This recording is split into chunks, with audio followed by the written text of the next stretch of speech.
Hi, it's Paul Antonelli here. Welcome to another episode of the Ideal Business Podcast. I'm currently recording this from a location called Coward Springs, which is on the Oodnadatta track in the outback of South Australia. So what am I going to talk about today?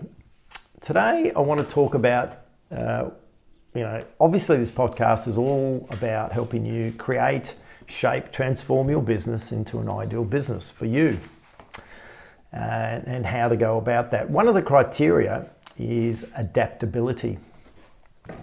Adaptability, and the definition of adaptability is it's the quality of being able to adjust to new conditions.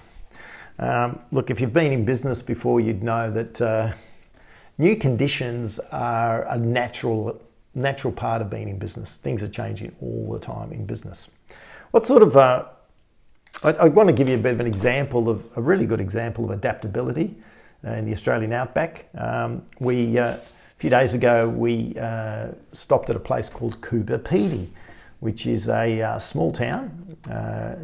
It produces close to, I think it's about 70 to 80% of the world's opals. It's a small town located in the outback. Very, very hot summers. So it's in the deserts, very hot summers. So during summers, the summer periods can be 4 or 5 months long, temperatures can be typically 45 to 50 degrees Celsius every day. Really hot place. And in this location, there's a lot of where they've done, there's mounds all over the place. And what they've been doing, as they've been mining for opals, there's these dugouts, and then people actually have built their homes. A lot of the homes in Adaptability are actually underground in these mounds, and they call them dugouts because the rock is designed for it. So you can have big spans, big ceiling spans, and the homes are obviously very cool because they've got earth all around them, just a small area that you typically walk into. This is a really good example of how being able to adapt to the conditions for a better outcome. So it reduces obviously cooling costs. It's a unique place. It's one of the rare places which has a lot of residences like this underground in Australia. But it just really made me sort of highlight and rethink the idea of adaptability and why that's important to adapt to what takes place. And obviously this is an environment where living underground has its distinct advantages. So when you look at adaptability for a business, what does that actually mean? Well, there's forces. I always frame it up in a way, if you consider it, that there's two type of things that can, typically in all businesses, there's things that you can have influence over or in your realm of accountability or responsibility. And there's those that you have no control over whatsoever. And so, these forces you have influence over, you can influence a lot of things within your own business. You can decide on your turnover, you can decide on where you operate, you can decide if you want to scale effectively or you're interested in not scaling but going deeper. How you build your business. There's so many different things that you have influence over. And you are able then to use these sorts of, this type of criteria is stuff that you can use to adapt depending on what's happening, where you're going to be based. And if you think about a business, it's constantly adapting. When you start a business in the first few years, there's a lot of new things going on, there's a lot of chaos going on, there's new people coming on board, there's a lot of testing. And then over a period of time, once you start getting in the second 5 years, typically it starts stabilizing out. And you need to change, the business needs to evolve a little bit. Potentially the team that got the business to where it was in the first 5 years is not necessarily the right team to move it to the next level. And so, and you can be, and that's important to be aware of that. It was something that I took a little bit of time for me to understand, was that I needed to constantly be looking at whether my team was the right team to move the business through the various stages of growth and evolution. And so you can get stuck in, the business can get stuck. And one of the reasons it can get stuck is because potentially might not have the expertise and the experience that you need to move the business. And it's a tough lesson to learn if that's happening within your business. And often when you start a new business, there's lots of innovation going on, there's a lot of change, a lot of excitement, which is great. And there's a lot of, you're kicking a lot of goals and a lot of milestones. But eventually this sort of pioneering approach won't serve you as well if you don't start stabilizing and it starts sort of evolving a little bit. And so it's a big thing to consider. When I look at adaptability, it's probably one of the core areas that you need to consider adapting. If you're finding that your business is a little bit sort of stuck, have a look at your team, look closely at your team, and not saying these are good team members or bad team members, because they could be great team members that have been with you, but do you have the right skill and knowledge set and expertise on board to move the business through into the next level? It's a key consideration. And this needs, and as you do that and you bring that experience in, it can be a bit of a game changer for your business. And so there are things that, and these are the areas that you have influence over. You just need to understand that to be able to adapt is almost a requirement in business in order to grow and expand. Then in business, you've got the other parts of other forces that are really outside of your control. These are things that, if you've been in business before, you just have to expect that these things take place. At the recording of this podcast, we're sort of still in the midst of a bit of a pandemic. This has been devastating. It has a huge impact on many businesses and lives and continues to do so globally. It's huge, and there's been businesses that have had to adapt and had to evolve in order to really survive during these times.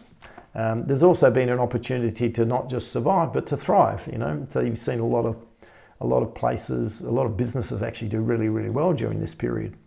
But then there's always been other activity. There's stock market crashes. We had the global financial crisis.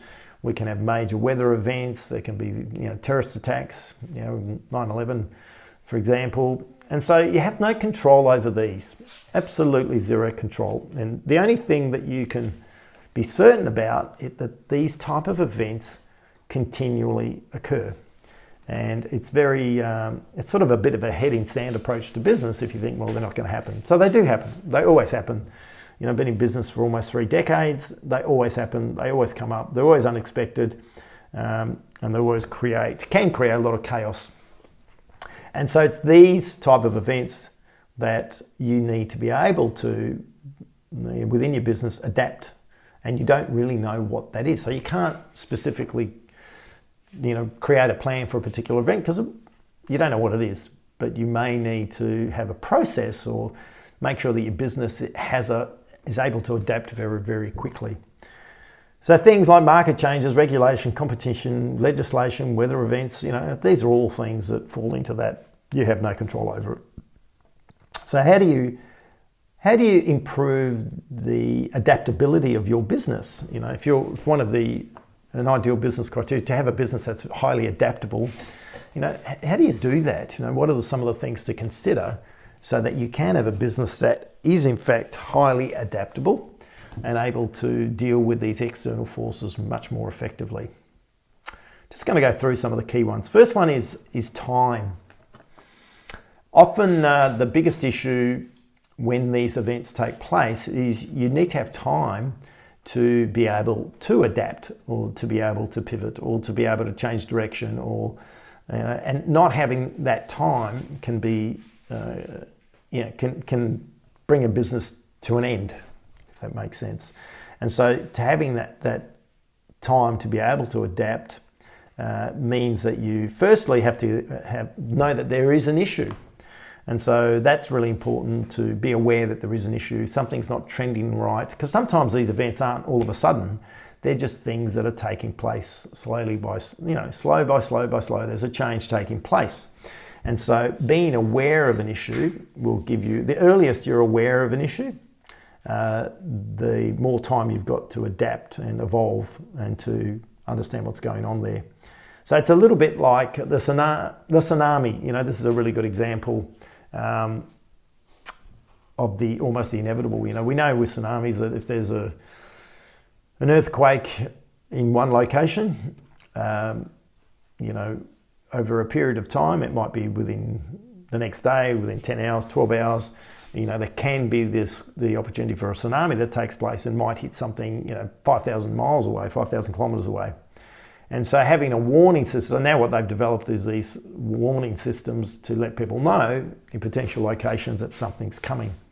So it's not the fact that there's a tsunami that could come, it's having enough time so that sort of warning system can save a lot of lives if it's put into place.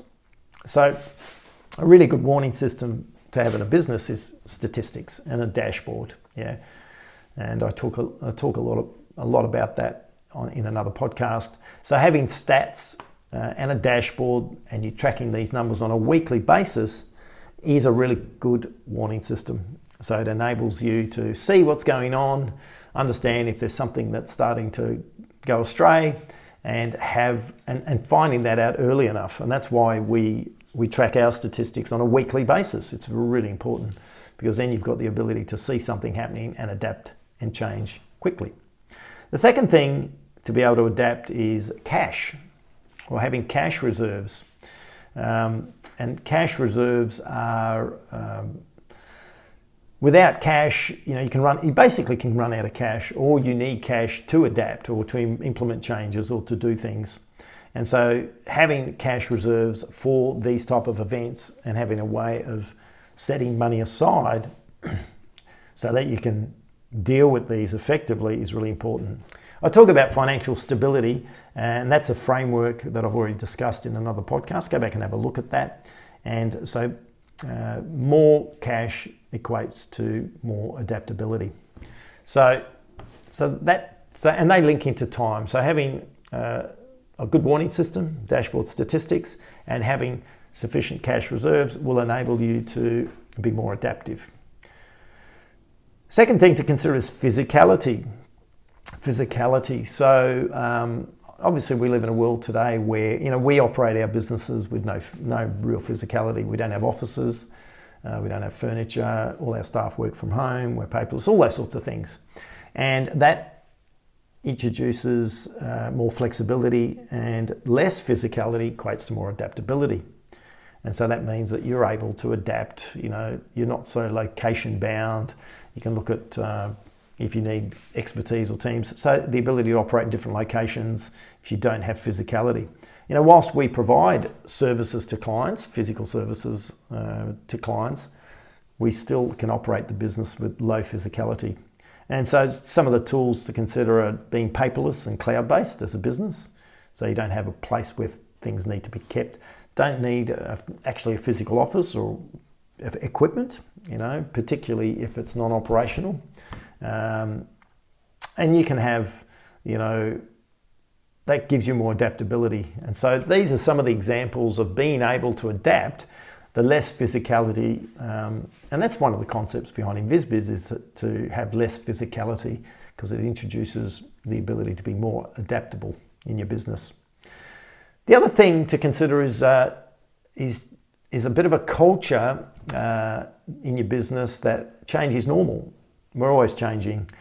It's something that takes place. Often businesses become very complacent, and then, you know, longer businesses have been around, say 10 years or plus, they can become very, you know, this is the way we've always done things, not open to innovation, not open to change. And this rigid structure or this rigid thinking as part of the culture can actually make it very difficult to adapt when you need to. You know, one of the things, I remember talking to a good friend of mine who runs a large real estate business. He's talking about trying to evolve the business, and been around for, you know, I think it was about 15 years at that time. He wanted to make changes. One of the biggest changes he had was trying to bring those changes into play within the business, because there'd been people that had been there a long time, a lot of loyalty. It was really hard to make changes within the business because of the lack of thinking relating to change, innovation, adaptation, and this can become a real source of frustration in a business. So if you can create a culture where everyone understands that change is normal, it's always taking place, we need to be able to adapt, and having these discussions with your team members so that change is normal as opposed to change is abnormal, then it can make a big difference. And you can do this through keeping everyone up to date with information, sharing details. I've talked about executive meeting formats that you can run. And then also when something's not going well in the business, sharing it with the team and getting them on board to resolve some of these key issues and making improvements to the business. So that's another, that concept that change is normal as part of a culture can make a massive difference. The other thing that provides the ability to adapt is having the right structure and procedures in place so that you can move faster with less chaos.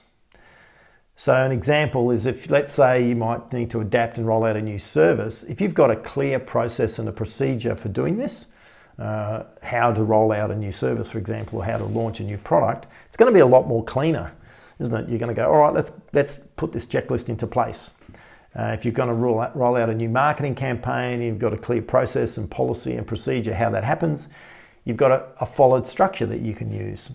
So having procedures and processes for rolling things out and implementing whatever it may be, marketing campaigns, new services, expanding into a new location, will enable you to adapt quicker because you don't have to work out what do we do, what are the steps, what are the processes, what if we get it wrong.